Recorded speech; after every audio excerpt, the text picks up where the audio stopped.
Welcome to Arora solution channel. Latest update के लिए subscribe और बेल बटन को दबाएं। दोस्तों, अरोड़ा सॉल्यूशन चैनल पर एक बार फिर आपका स्वागत है।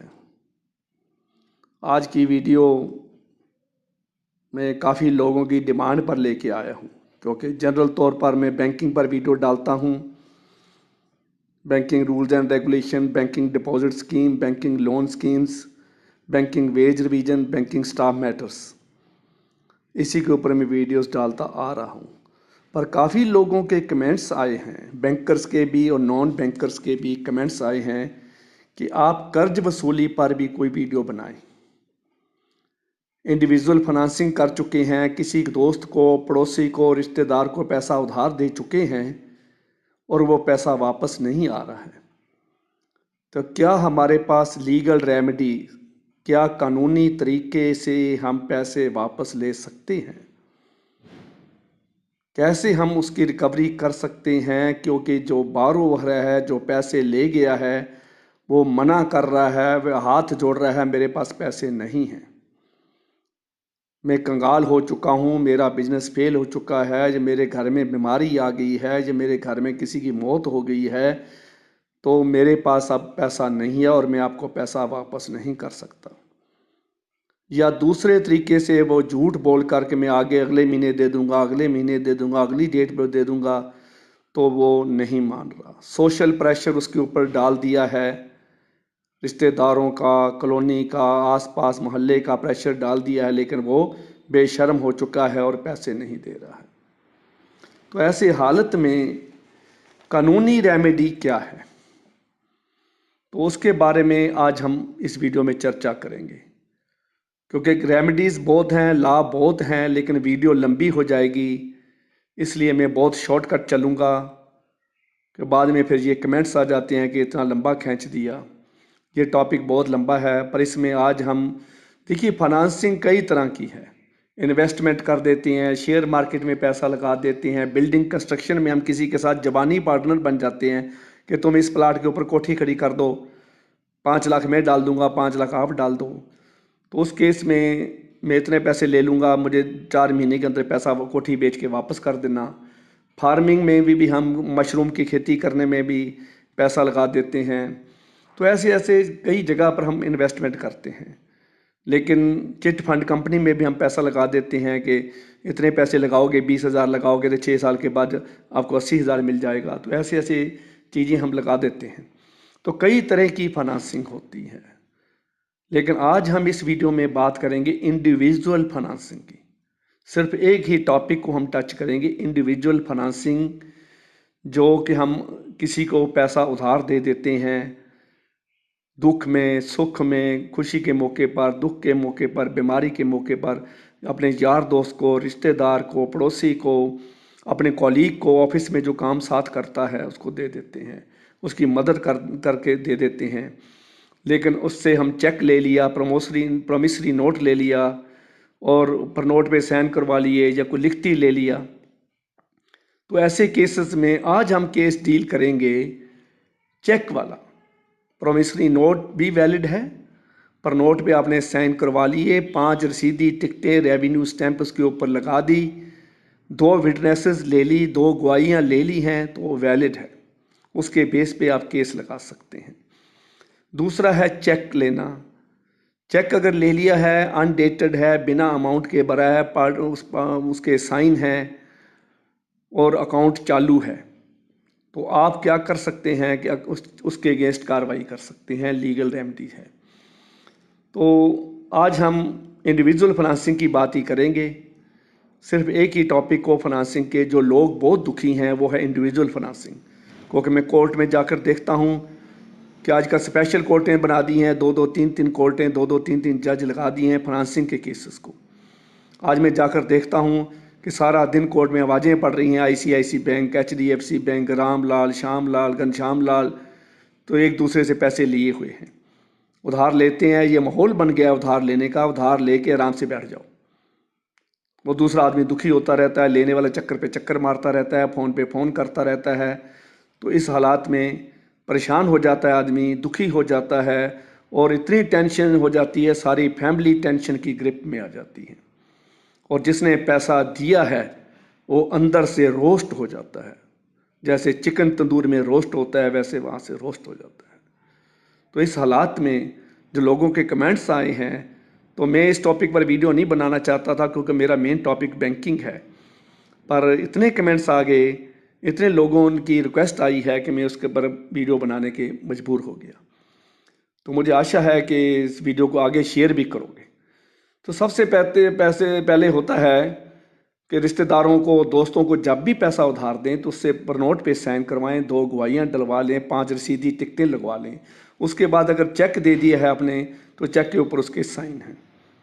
तो एक तरीका है सिविल सूट ऑर्डर 37, ये एक तरीका इसका ये भी है। दूसरा तरीका है सेक्शन 141 सेक्शन 156(3), जो SHO की हेल्प भी आप ले सकते हो।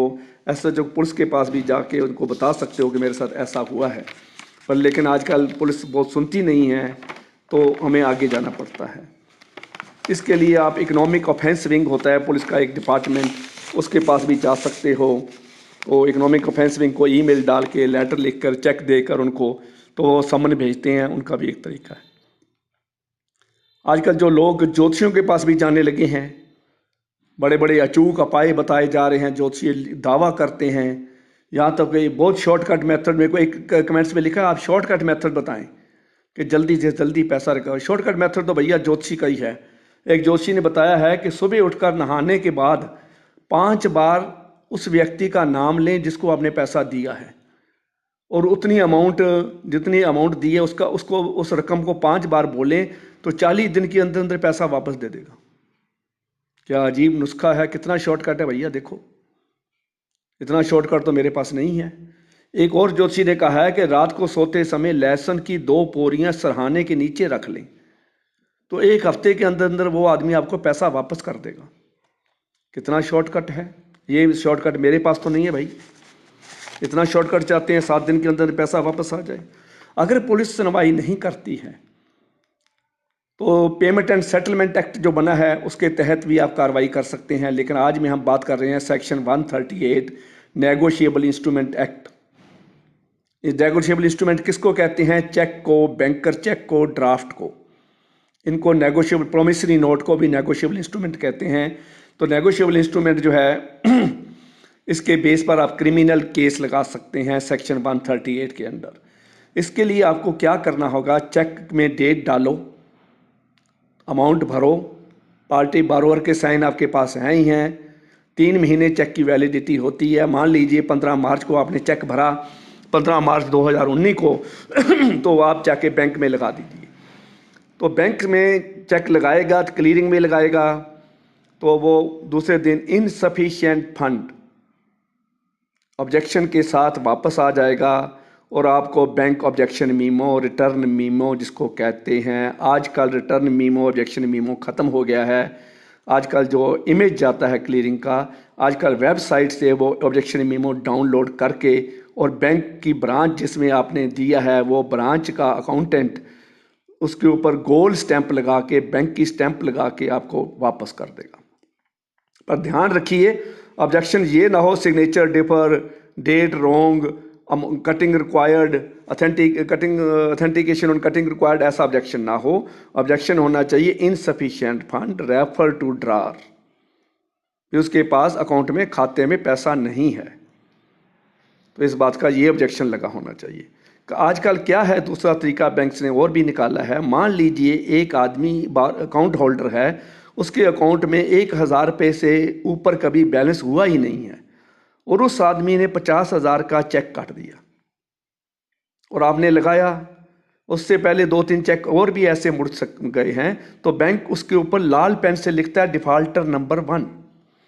50,000 का चेक उसने काटा है, 50,000 का भी उसका बैलेंस नहीं था, इसका मतलब वो डिफाल्टर है, वो डिसीव कर रहा है, वो धोखा दे रहा है। वो डिफाल्टर नंबर 1 जो है वो लिखा लें, डिफाल्टर उसके ऊपर लिखवा लें।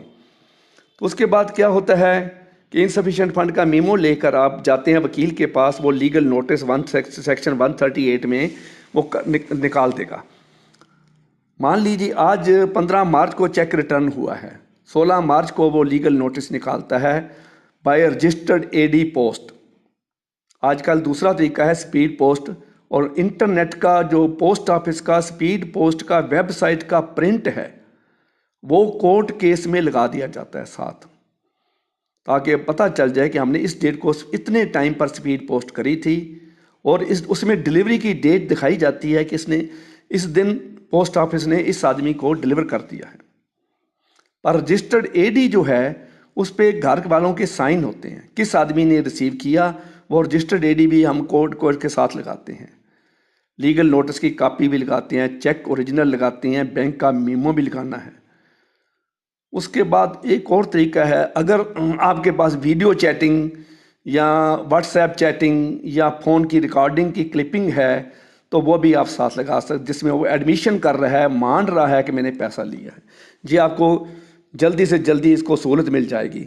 15 दिन का नोटिस आपको देना कंपलसरी होता है।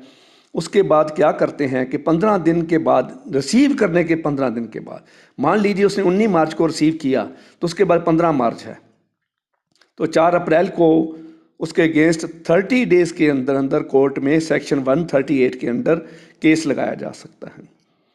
और केस के अंदर क्या होता है, पहली पेशी, दूसरी पेशी, आजकल तो एक और हाई कोर्ट ने निकाल दिया है ऑर्डर कि जितनी अमाउंट चेक में भरी है उसका 20% 5वां हिस्सा बारोवर को, जिसने पैसा उधार लिया है, कोर्ट में पहली पेशी पर जमा करवाना है।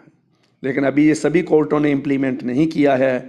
पंजाब में कुछ कोर्टों ने इम्प्लीमेंट कर दिया, हरियाणा में भी कुछ कोर्ट ने इम्प्लीमेंट किया है, लेकिन सभी कोर्टों में इम्प्लीमेंट नहीं हुआ है। इसका क्या कारण है ये हमारे को समझ नहीं आया, लेकिन कोर्टों ने इसको पर सख्ती कर दी है। और इसके अंदर 2 साल की पनिशमेंट हो सकती है, जितनी अमाउंट चेक में भरी हुई है उसकी डबल पेमेंट की पनिशमेंट हो सकती है। और तीसरा है, दोनों हो सकती हैं, 2 साल की पनिशमेंट भी हो सकती है, डबल पेमेंट भी देनी पड़ सकती है। और समन कोर्ट समन इशू करेगी। समन, क्योंकि ये क्रिमिनल केस है इसलिए समन पुलिस स्टेशन को जाएंगे, पुलिस वाला जो है उसके घर में समन तामील कराने जाएगा। तो उस जिस डेट की पेशी है उस डेट की पेशी पर हाजिर होना पड़ेगा। अगर वो नहीं आता है तो कोर्ट को हम बेलेबल वारंट इशू करने की रिक्वेस्ट कर सकते हैं। बेलेबल वारंट जब इशू हो जाएंगे तो पुलिस वो लेके जाएगी। उसकी जो पेशी है उस पर भी मान लीजिए दूसरी पेशी पर भी वो नहीं आता है तो तीसरी पेशी पर उसको नॉन बेलेबल वारंट इशू करे जाएंगे, तो उसको कोर्ट में अपीयर होना पड़ेगा और जमानत प्रोड्यूस करनी पड़ेगी। और जमानत भी आजकल ऑनलाइन है, जिसके पास प्रॉपर्टी है वही जमानत दे सकता है, दूसरा आदमी नहीं दे सकता है। उसकी प्रॉपर्टी के ऊपर लियन मार्क हो जाता है और एक आदमी एक बार जमानत दे सकता है। तो 18 महीने 1.5 साल के, ये ना सोचें कि अब ये 5 साल 7 साल केस चलता रहेगा।